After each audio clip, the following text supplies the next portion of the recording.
and welcome back to Something to Noodle On. I'm your host, Mac, an average 30-something exploring the complex questions that keep us up at night. Lately, I've been thinking about remote work and whether or not it is the best way for us to live up to our professional potential. I'm lucky enough to have worked from home for the past several years, and I've loved every minute of it. Switching careers and moving back to the office at this point just sounds honestly super terrifying. But does remote work really bring out the best in us? Or am I just comfortable with being comfortable? To be honest, I'm currently in pajamas, but I still think it's something to noodle on.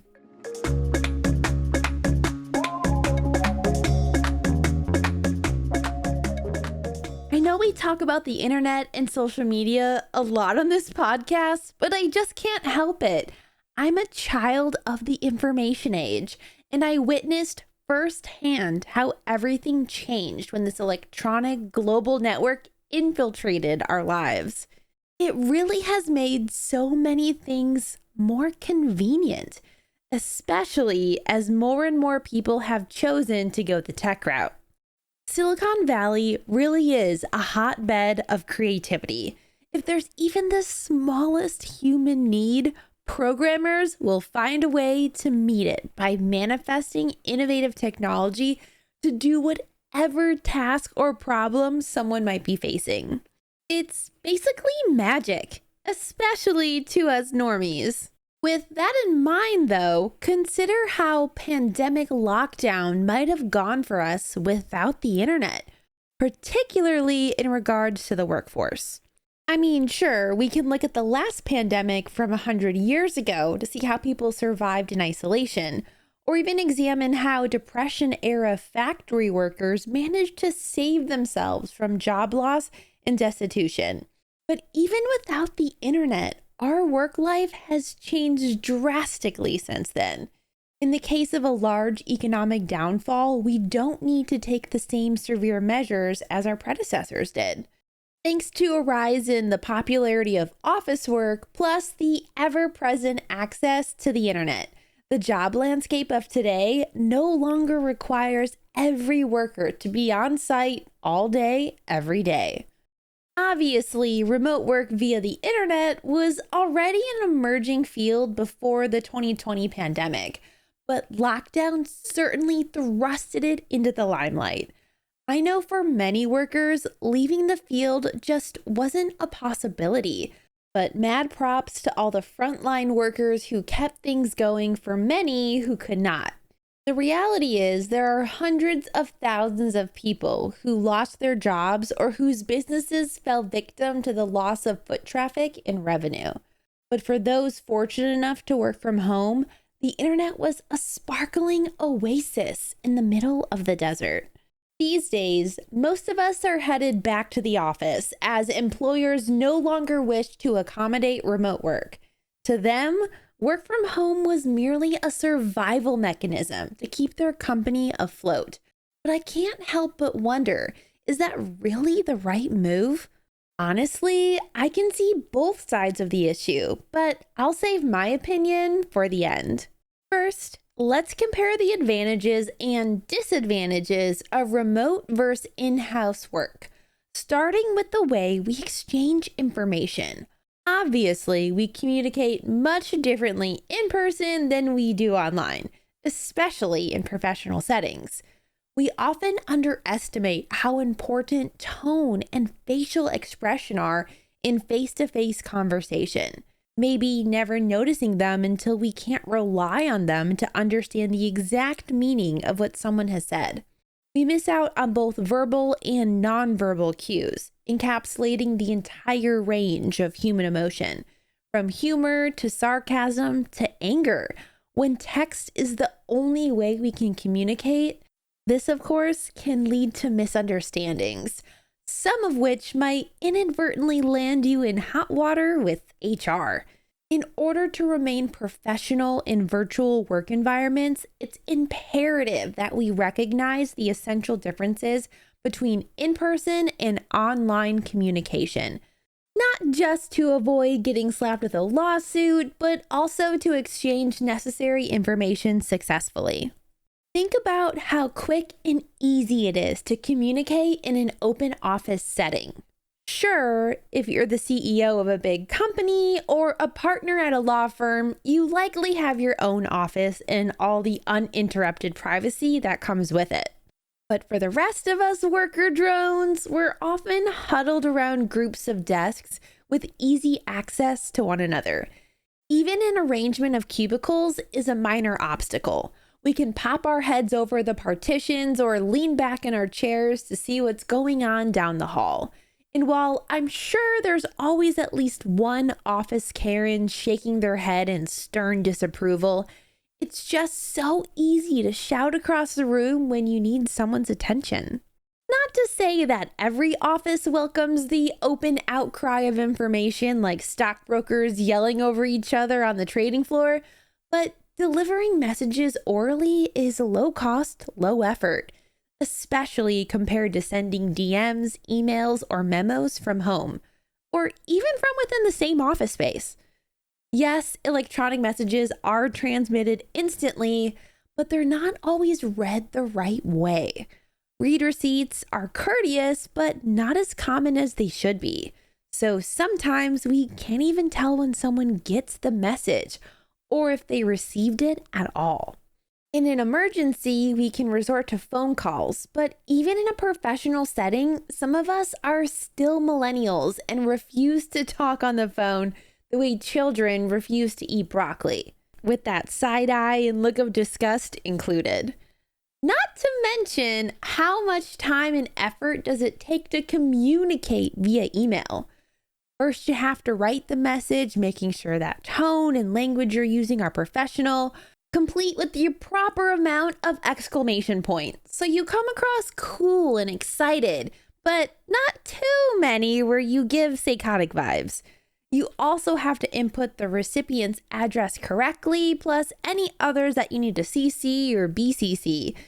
If the person has questions about the information you tried to convey, then they reply with a carefully crafted email of their own, and so on and so forth until the email thread is 7 pages long. But hey, at least you're all on the same 7th page wavelength, am I right? Ugh, this hypothetical just sounds exhausting. Something else to consider in terms of communication is how not everybody may be logged in or available at the same time. During the early days of the pandemic, some companies relaxed their scheduling requirements, so long as workers got what needed to be done, actually done. Most managers didn't care. Because of that, some workers who once found themselves locked into the everyday 9-to-5 routine now had more autonomy over their work hours, including the order in which they performed tasks. They could choose to work morning, afternoon, evening, or even split shifts, like half in the morning and half at night.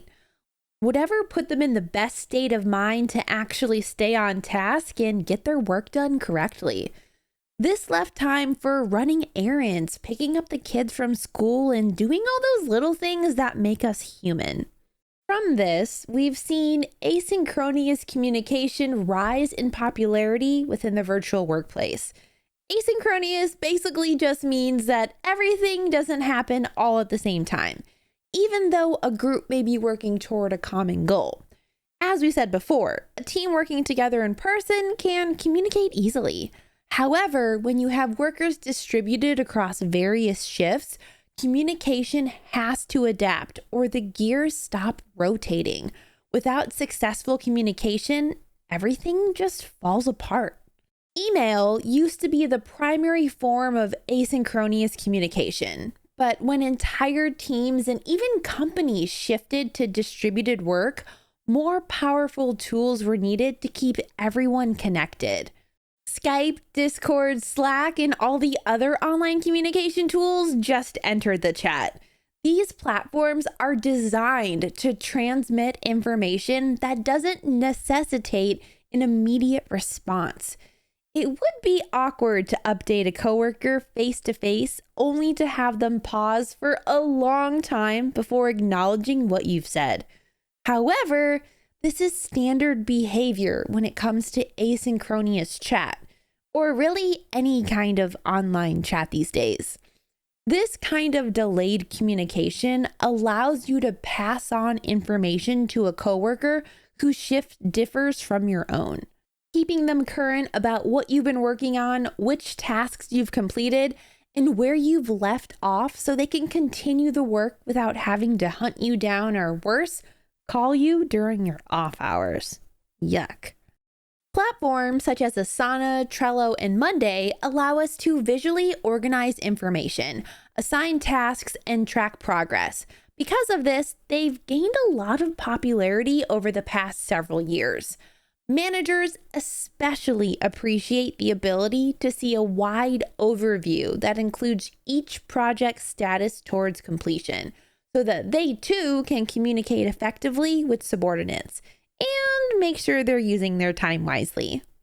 Although we have many options for asynchronous communication, there are still times when remote teammates need to communicate at the same time.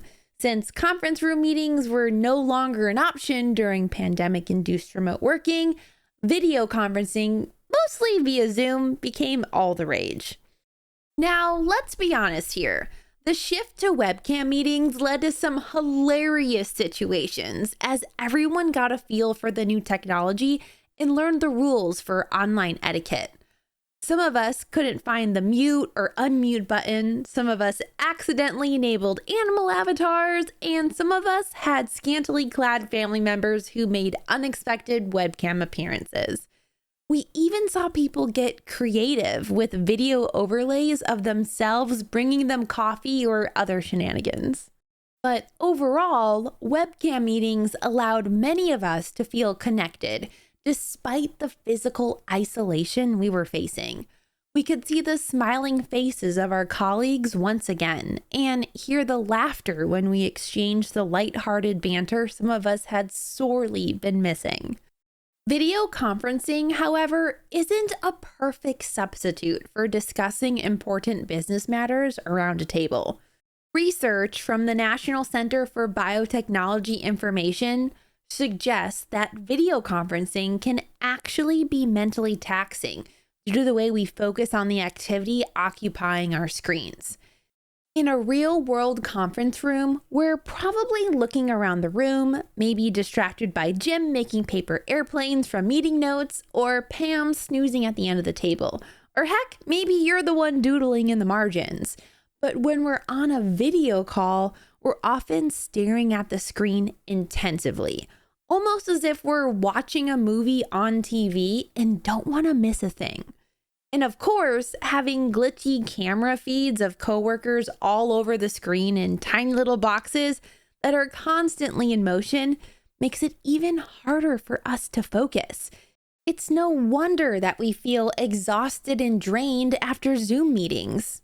Unfortunately, no matter where we work, someone has to absorb the cost of doing business. In office, operation is usually cheaper for workers, but more expensive for businesses, whereas at home work is typically the opposite. First, let's focus on how it's cheaper for businesses to allow remote work instead of paying for office space and utility bills. Cost of rent could be anywhere from $500 to $10,000 per month, depending on how big your company is and where you're located. Even more if you work for a large company. I know some office spaces here in Seattle pay $30,000, even up to $7,000 in just rent alone. In some markets, employers pay around $12,000 per employee per year, or about $1,000 per month. Any way you slice it, working from home leads to substantial savings for companies. This money could then be budgeted to other areas of the organization that need improvement, including payroll if they're feeling generous. But let's be honest, they're probably not. But could you imagine that extra $1,000 a month that they're spending on your office space going directly into your pocket instead? In this economy, that would go so far. But we're not just looking at rent here. Office spaces also need reliable utilities and services to keep the working conditions safe and satisfactory. Imagine trying to work in an office with no electricity. You'd have to create documents on old-fashioned typewriters with only candles to light the area around your desk. But also that sounds like a vibe, just saying. But I know we all can agree that no one is choosing to work somewhere without basic plumbing for restrooms and kitchen facilities. Maybe a kitchen is a big ask for a small space, but being able to flush toilets and wash our hands is non-negotiable. It's also the law. We rely on internet and phone lines to communicate with each other and outside associates, as well as maintenance crews and janitorial teams to keep our office space functional. All of these costs add up and can take away a significant portion of a company's earnings. And when you add it all up, it seems like a no-brainer to me, but despite the savings from work from home, many businesses that once allowed remote work have now called workers back to the office.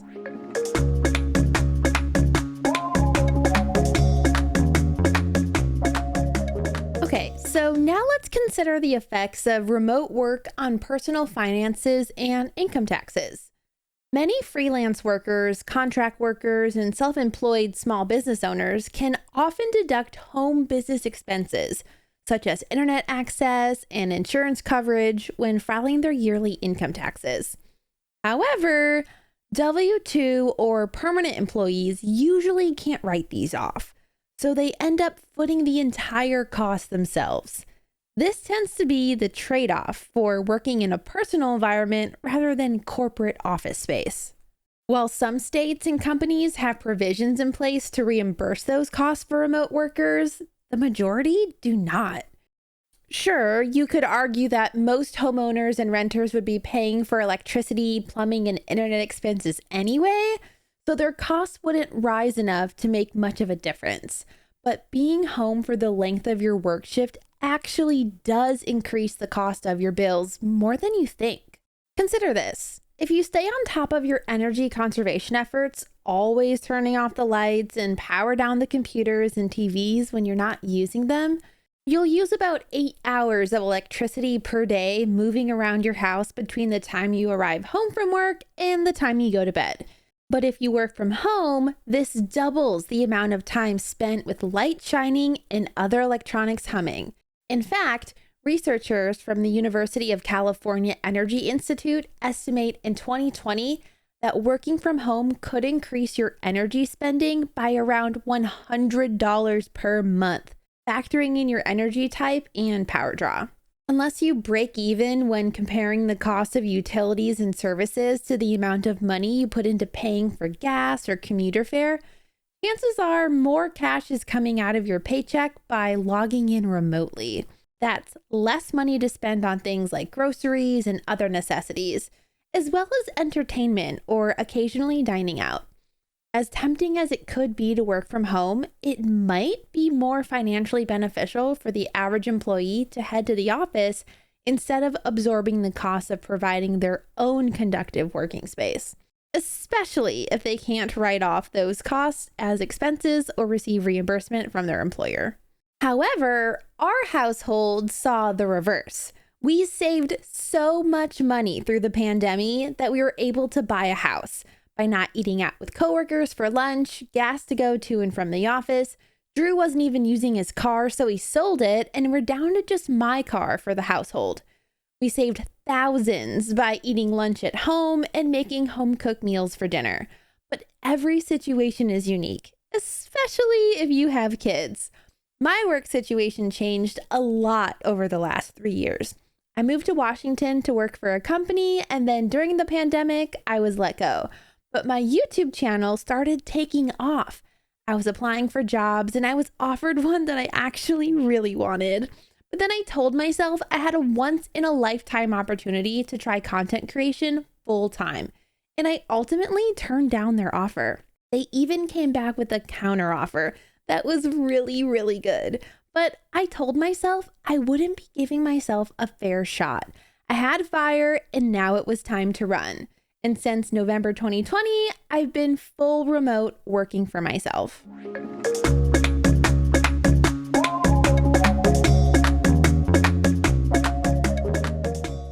One of the big reasons that employers are hesitant to switch to permanent remote employment is the general belief that workers are not as productive at home as they are at work. Of course, it's true that when some people are left to their own devices, they have a hard time staying on task, especially if there isn't a manager nearby to keep them on track. It's like that one episode of The Office where Michael, the boss, and his self-proclaimed assistant, Dwight, leave the premises for an afternoon, and the workers left behind host an Office Games Olympics to combat their growing boredom instead of doing their assigned duties. Companies aren't too happy to pay employees who haven't done any work, so perhaps their mistrust is justified. Consider how many potential distractions and interruptions we have at home. If you were to take a peek at my internet browser right now, you'd find a whole lot of open windows and tabs. We're talking a lot. Like, a lot. Honestly, I'm surprised my computer hasn't burst into flames yet. But in my defense, most of these tabs are needed for work important documents. Calendars overcome with due dates, research, and more research, and of course, analytic reports from various content channels. But I'd be lying if I said I didn't also have social media feeds and various forms of entertainment open in some tabs too. Working from home, there's not really anyone to stop me from visiting non-work related corners of the web. Tell me you wouldn't have the same attitude. I'll wait. Yes, still waiting here. Okay, moving on. Aside from internet distractions, we might have other people living in the same residence as us, such as roommates, significant others, or exceptionally needy children and pets who lack the capability to self-monitor. Stepping away from the PC once or twice to let the puppy outside for potty time or feed the children who act like they haven't eaten in weeks might not amount to much. But if they're constantly demanding your attention, that AFK time starts to add up and lead your work progress down a slow decline. This is especially true if you have children in the toddler to first grade range, where boredom starts to fester and grow, and they become reliant on you for entertainment. Plus, preparing meals and chowing down on snacks can also disrupt your workflow. Even if you have to officially clock out for lunch, who is going to know if you're eating on the clock and using your break to go do other things? I'm sure there are remote workers out there who use company time to make and devour a quick sandwich or something, and then spend their lunch break napping. Not naming any names, but ND. Just kidding. We love ND. She loves her naps. These examples are pretty tame and don't take into account the random, possibly chaotic events that might also occur throughout the day. For instance, maintenance people or utility workers showing up unannounced to fix something. It sounds strange, but I've heard stories from friends who have had workers under their supervision be like, "Sorry, gotta AFK because the plumber's here," and then never return, despite having 4 hours remaining left in their shift. It's hard to argue with employers that home offices are unpredictable and demand attention in sometimes unexpected ways. It's much easier to maintain focus in person when everyone around you is also working. You're also far less likely to get away with avoiding responsibilities, abandoning your station, or spending too much time socializing.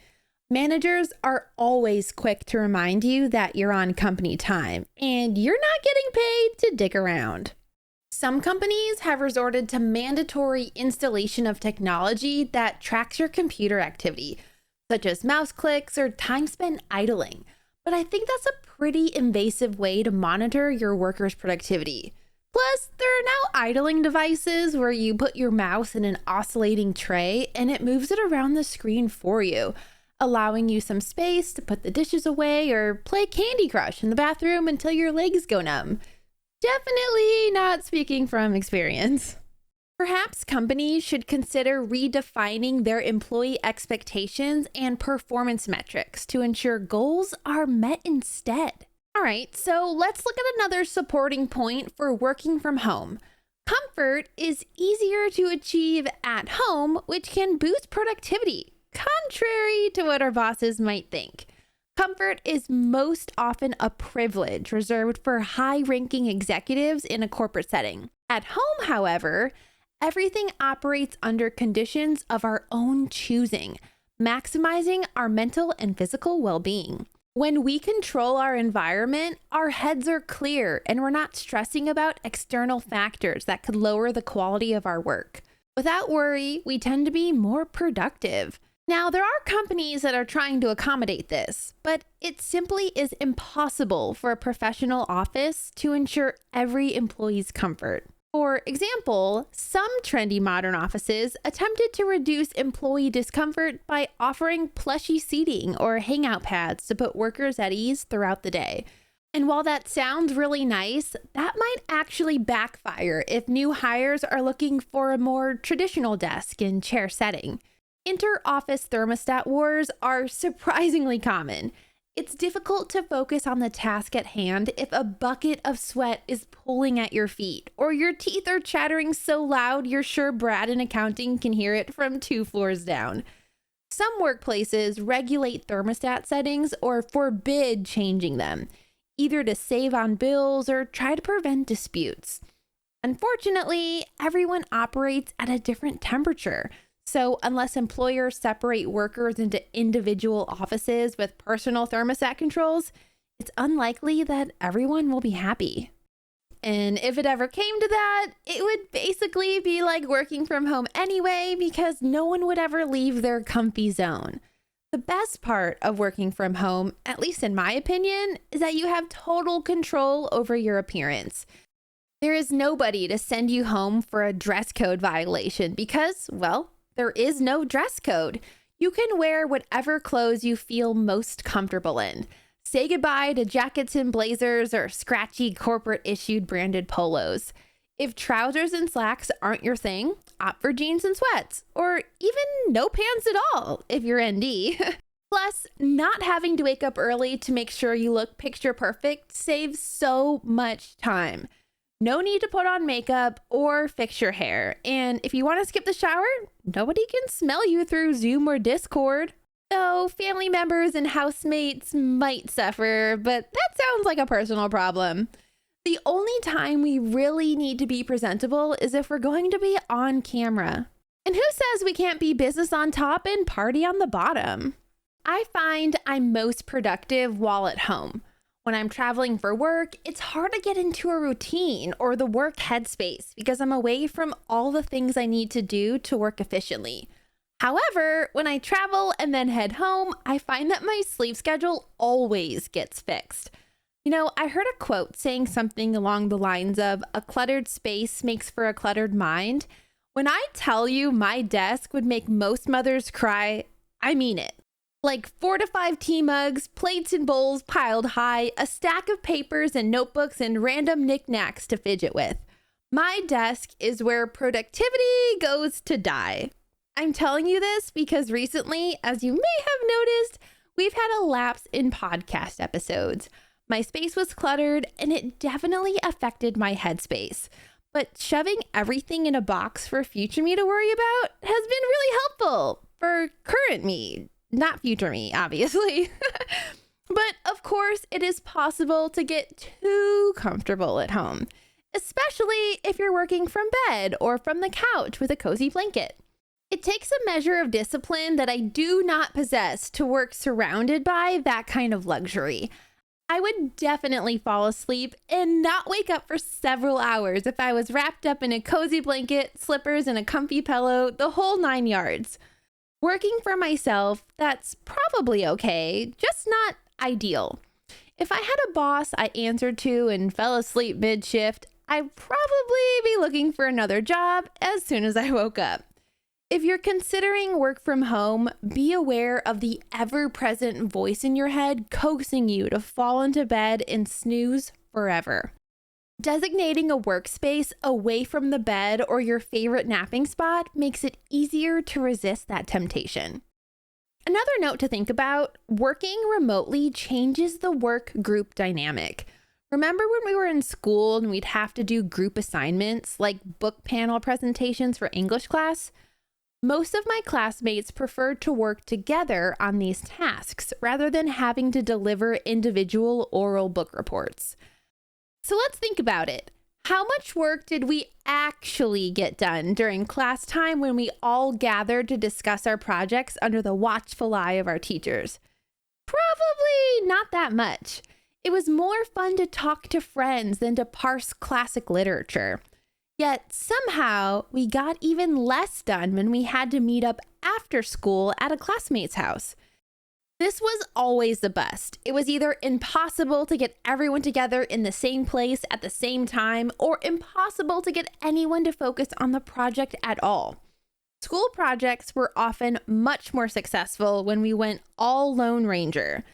When there's only one person working, organization, time management, and task distribution is a breeze. No need to wait for one person to finish their part so you can put the whole thing together and turn it in. There's always that one person who waits to the last day and stresses out everybody else. And I hate to say it, I'm that person. I'm so sorry. I blame it on the ADHD. But here's the thing, it's no fun doing all the work ourselves. Okay, so what makes for the better story here? All the trouble you got in together when you should have been working, or that A+ grade you got while working on your own? Of course, it's the memories you make with your friends. But those were school days.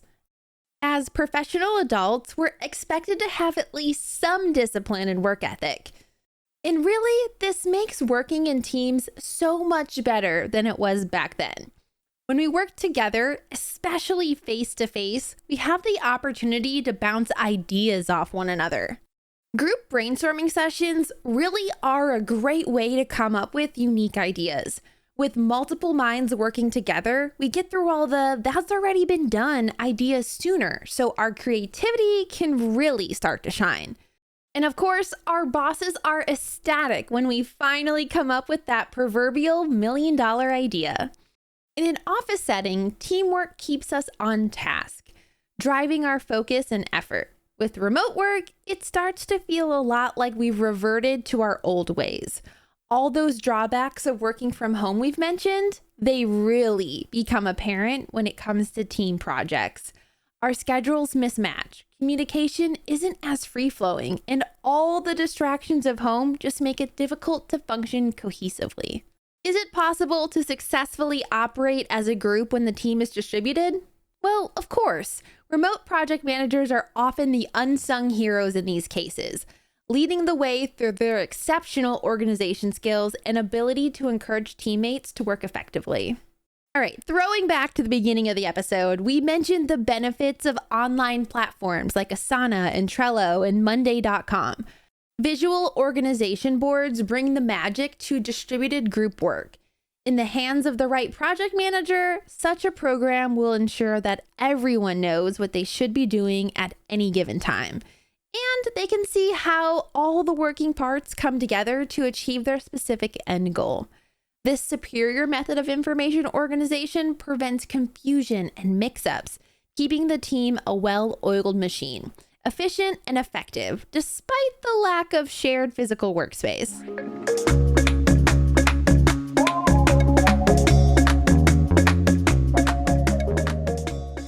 All in all, it's hard to pick which one is more beneficial, working at home or working in a more traditional office setting. To me, it all comes down to work-life balance and which setup helps a person achieve the best version of themselves at work and at home. If you thrive in a dynamic, fast-paced environment and draw energy from the people around you, working in an office setting is likely going to be better for you. But if that sounds far too stressful and draining and you're worried about the stress negatively affecting your relationships at home, remote work may be the better option. You really just have to weigh the pros and cons for each while considering your individual personality and needs. Everybody is different, and therefore we each have our own needs when it comes to the ideal workflow. I personally work better from an at-home environment, but I do miss the collaborativeness of in-person meetings. For some reason, Discord or Zoom calls just don't have the same energy as they do in person. Unfortunately, most of the time our choice to choose is out of our hands. While the pandemic showed upper-level executives that the worker drones could succeed in a remote environment, many of them are nevertheless choosing to call workers back into the office under the threat of termination. But what if corporations were able to embrace a hybrid working model, accommodating both remote and in-person employees? This could work, but it seems like that's not going to happen without the working class making a big push for it. Perhaps now is the time to make that case. Recent news coverage has shown how entertainment industry writers and screen actors have triumphed in their demand for fair work conditions and pay structures. Auto workers are in the midst of taking a stand as we speak. Even Starbucks employees are mobilizing, getting closer and closer to a collective bargaining agreement. Heck, maybe a remote workers union could be on the horizon. As always, I hope we gave you something to noodle on. This week, think about your life in the before times and during the height of the pandemic. What does a hybrid life look like to you? Do you even want that kind of change to your work environment? Whatever the outcome, share it with us by joining our community on Discord or tweet at us at a pod to noodle on. Until next time, bye!